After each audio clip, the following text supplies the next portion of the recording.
Nous nous retrouvons pour faire un rappel des conjectures célestes qui ont provoqué cette révolution de la téléphonie mobile, cette révolution d'Internet. Alors je dis rappel parce qu'on en a déjà parlé à plusieurs reprises dans nos chroniques, et notamment celle qui portait sur la Libra, la fameuse monnaie de Facebook, monnaie électronique, monnaie virtuelle qui doit être lancée au printemps prochain. Donc vous allez voir au travers de notre développement qu'on retrouve bien les traces de ce changement radical de nos mœurs dans les mouvements planétaires dessinés dans le cosmos dès 1998. Alors c'est pas Cosmos 1999 comme la série que vous connaissez, la série de science-fiction, mais c'est tout comme, c'est vrai que quand on a nos discussions, ben, on a ce contact avec le cosmos, avec les énergies célestes, avec ce diagramme qui représente la position des astres au moment, un instant T. Alors là j'ai pris l'instant symbolique du 14 février 1998, où nous avions comme chaque année le Soleil qui transitait le signe du Verseau, bien sûr, mais on va s'intéresser surtout aux transsaturniennes et particulièrement Uranus et Neptune, puisque vous savez que les transsaturniennes, ce sont elles qui sont révélatrices des changements à dimension collective. Et donc nous avions Uranus qui transitait déjà depuis un petit moment, donc vous le voyez à 9 degrés 40 en cette année 1998 dans le signe du Verseau, et nous avions Neptune qui amorçait tout juste son transit dans le signe du Verseau à 0 degré 36. Donc on avait le début de ce cycle Uranus-Neptune dans le signe du Verseau. Alors Uranus avait débuté son transit quelques années auparavant, aux alentours du début de l'année 1996. Donc Uranus a provoqué cette démocratisation de la téléphonie mobile. C'est-à-dire qu'auparavant, il faut savoir que la téléphonie mobile a été inventée en 1973, au moment où on avait Uranus, Pluton dans le signe de la Balance. Il a commencé à être commercialisé en 1983 aux États-Unis, donc avec Uranus, enfin on avait Pluton qui commençait son transit dans le signe du Scorpion, et on avait Uranus qui finissait sa course dans le signe du Scorpion pour amorcer son transit très vite dans le signe du Sagittaire. Et ensuite, dans les années 90, c'est vrai qu'on a eu la commercialisation du bebop, on a eu bien sûr le téléphone portable, mais on avait Uranus à cette époque, au début des années 90, plutôt, notamment en 92, 93. 93, on avait une conjonction Uranus-Neptune déjà. Premier cycle, on avait Uranus-Neptune, mais qui était dans le signe du Capricorne. Le signe du Capricorne, c'est un signe beaucoup plus élitiste, c'est le signe des têtes couronnées. C'est le signe des limitations, entre guillemets, qui est représenté par Saturne, qui représente les limitations. Donc ça veut dire que c'était limité à une certaine caste, entre guillemets, plutôt d'hommes d'affaires, puisque le Capricorne, c'est un signe plutôt ambitieux. Et donc, il a fallu attendre Uranus. Je dis ambitieux, c'est un signe ambitieux et affairé très souvent. Et donc, il a fallu attendre le transit d'Uranus dans le signe du Verseau, le signe de la fraternité, de l'universalité, pour repousser les murs et pour permettre cette démocratisation du téléphone portable, donc qui a été produit en masse et bien sûr distribué en masse. Et puis on a eu ensuite l'avènement de Neptune. Alors je vous rappelle les symboliques qui entourent ces deux astres très brièvement. Donc Uranus, c'est la planète des changements fulgurants, des changements brutaux, des changements radicaux. Donc il est dans son domicile, c'est la planète des innovations, des révolutions, des nouvelles technologies. Donc il y a cette dimension, bien sûr, collective de liberté, de fraternité sans frontières, puisqu'on repousse les murs toujours avec Uranus. Uranus, c'est la planète des conquêtes de nouveaux espaces de liberté. C'est aussi la planète du libéralisme, du capitalisme. Cette planète-là a une énergie éclectique. C'est vrai qu'on en a souvent parlé d'Uranus, on a fait plusieurs chroniques là-dessus. Donc elle renferme ce caractère universel et ce côté où on met tout le monde à égalité, d'ailleurs pour le meilleur. Donc sur le moment, on trouve toujours que c'est formidable, puis après, on peut retrouver aussi des effets pervers dont on va parler. En ce moment, en tout cas, on parle beaucoup de la dictature des réseaux sociaux notamment, donc ça, on aura peut-être l'occasion d'en rediscuter.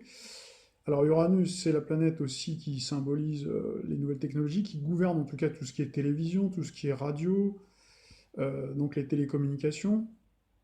D'ailleurs, c'était à cette époque-là qu'on a eu également l'avènement de la télé-réalité. Donc on a eu toutes ces émissions quelques années après, hein. Là, en 1998, on n'y était pas encore en France, mais dans le monde, on avait déjà des émissions de télé-réalité. Donc c'est arrivé, nous, en 2000, hein, de mémoire, 2000 ou 2001. On a eu Secret Story, je crois, c'était... Non, c'était Love Story, pardon. Donc c'est venu un peu après Secret Story. Et donc on a voilà, ces deux mouvements, hein, donc, qui sont, on va dire, complémentaires, hein, les réseaux sociaux, Internet et également la télé-réalité. Alors Uranus, hein, vous le savez, c'est l'octave supérieure de Mercure en termes de communication. Donc elle représente cette communication à dimension beaucoup plus collective.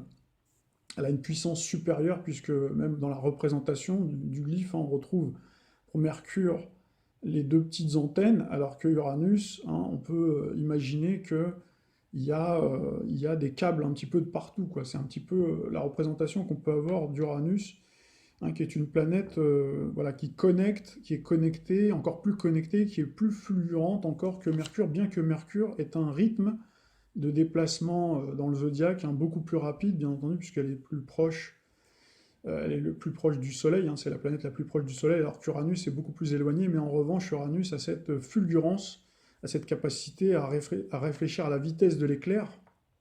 Donc là, je vous renvoie à nos chroniques, hein, sur Uranus, puisqu'on a fait tout un volet là-dessus. Et donc, parlons quelques instants donc, de Neptune. Donc Neptune gère les mouvements humains. Donc c'est vrai que ces deux mastodontes étaient ensemble, hein. Donc là, on avait Neptune qui, vous le savez, alias Poséidon. Donc ça représente bien ce vaste océan du web. D'ailleurs, dans la sémantique, on dit souvent surfer sur le web, hein, comme on surferait sur la mer, sur l'océan. C'est la planète qui représente les masses océaniques qui recouvrent 70% de la surface du globe. Autrement dit, ben, ça représente la Terre entière, hein. Donc là, on retrouve bien la fraternité d'Uranus avec Neptune, hein, qui symbolise justement la Terre, le globe dans son ensemble. Donc ça rassemble finalement toute l'humanité. Donc c'est aussi l'astre des grands idéaux, des grandes émotions, des liens multiples.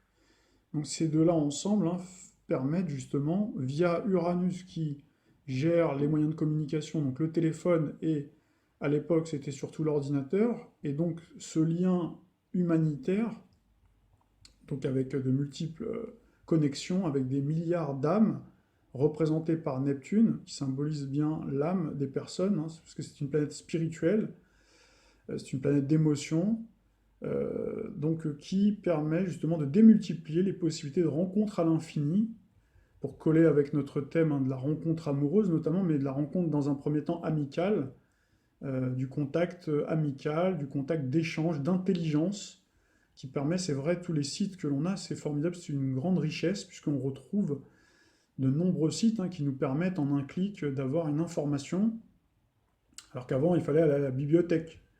Alors c'est sûr qu'on peut être nostalgique également, hein, des ouvrages, etc. Alors ça ça pourrait faire aussi l'objet d'un débat, et on va certainement en parler aussi à travers de notre thématique, hein, de l'amour également, hein, les effets pervers aussi du net, parce qu'il y a des avantages bien sûr, mais il y a aussi donc des effets secondaires.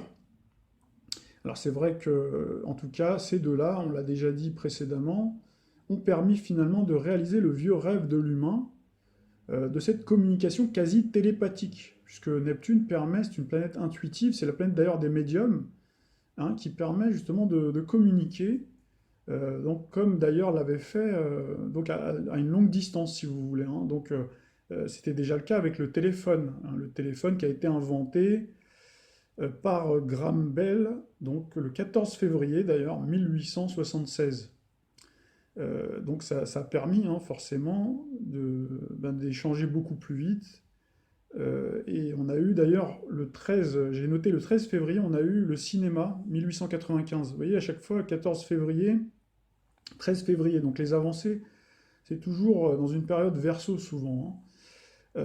1895, on avait déjà découvert Neptune, hein. Neptune qui symbolise aussi l'imaginaire, hein, l'imagination, et donc effectivement qui symbolise aussi l'illusion. C'est-à-dire qu'on a cette illusion que lorsque l'on regarde un film, eh ben, on a des personnages, quoi. On a des personnages réels qui sont animés. Et d'ailleurs, les premières diffusions cinématographiques, hein, les gens se levaient, bondissaient. Et c'est déjà arrivé. Moi, quelqu'un m'a raconté cette anecdote, rien que dans les années 60, Les personnes n'étaient pas encore habituées à avoir des téléviseurs, et notamment ceux qui venaient d'ailleurs que de France, et parfois en voyant, je sais pas moi, des bisons dans un western qui chargeaient, il y a eu une personne comme ça de ma famille, on m'a raconté, qui s'est levée, qui a eu peur, vous voyez, qui croyait que les bisons allaient rentrer dans dans le salon, quoi. Donc voilà, c'est pour vous dire que, et donc ce lien avec le téléviseur, le tube cathodique, donc gardez bien ça en tête, puisqu'on va en parler par rapport au concept de loi d'attraction, ce concept effectivement dont on va parler et qui est connexe avec notre discussion actuelle. Nous voici maintenant sur une carte du ciel du 14 février, cette fois-ci 2003. Donc là, vous voyez comment ont progressé, hein, les deux mastodontes, et sont Uranus et Neptune. Donc Neptune, cette fois-ci, a pris la place en termes de degrés d'Uranus, hein, grosso modo, puisqu'on l'avait à 9 degrés tout à l'heure, là on l'a à 11, et on avait Uranus qui finissait sa course dans le signe du Verseau pour s'apprêter à entrer au mois de mars, il me semble, à vérifier au niveau des dates précises, hein. C'est vrai que je vous fais ça très rapidement, mais je me souviens forcément des dates, enfin de la proximité des dates, hein. Je sais que c'était en 2003 qu'on a eu le début du transit dans le signe du Poisson. Et donc on a toujours donc hein, effectivement Neptune, donc cette alliance entre le rêve de l'humain, de l'intuition, du partage aussi de Neptune avec la planète des médias, du high-tech, du modernisme, donc Uranus dans le signe de la liberté et de l'innovation du Verseau, donc qui a fini par donner naissance progressivement aux réseaux sociaux classiques que tout le monde connaît, bien sûr. Il y avait à l'époque MySpace, il y avait Copain d'avant, je crois qu'ils existent encore mais qui sont plus actifs. Il y avait Skyblog, il y avait... au début, j'ai connu aussi, moi, Caramel, c'était un site un peu précurseur aux sites de rencontres. C'était pas encore tout à fait un site de rencontre, mais c'était à mi-chemin entre les deux, qui a permis, moi, qui m'a permis personnellement de faire des rencontres, notamment une en particulier, où ça a été ça a été magique, quoi. Pour vous dire que c'était magique à l'époque, la rencontre sur Internet, c'était nouveau. Moi, je suis quelqu'un qui aime bien essayer, donc effectivement, ça m'avait plutôt pas mal réussi.